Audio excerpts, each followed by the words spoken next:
Happy holidays! Ito yung time para mag-reflect, magpahinga at mabigyan ng panahon kahit papaano ang pamilya.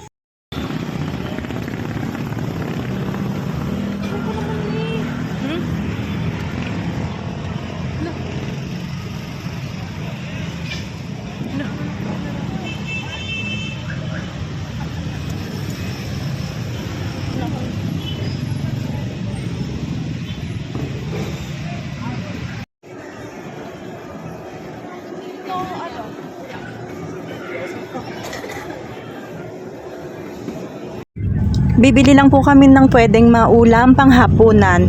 Ubos na ang spaghetti at ham na niluto ng anak ko. Masarap kumain kapag kumpleto ang pamilya, sabay-sabay kumain. Kapag malalaki na yung mga anak, sila na yung nagluluto. Hindi kasi ako masarap magluto, patsamba-tsamba lang.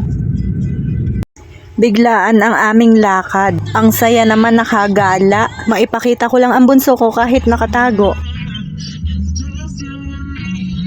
Minsan ko lang makasama ng ganito ang mga anak ko. Sayang naman kung hindi ko video. Nakabili na ng pang-ulam, nakatipid na sa pagluluto. Tipid sa pagod. Kung tig-iisa ay okay na at dessert. Noong araw naman ay puro lutong bahay lang ang kinakain namin. Paminsan-minsan lang ito. Bukas naman ay trabaho ulit, kayod ulit. Merry Christmas!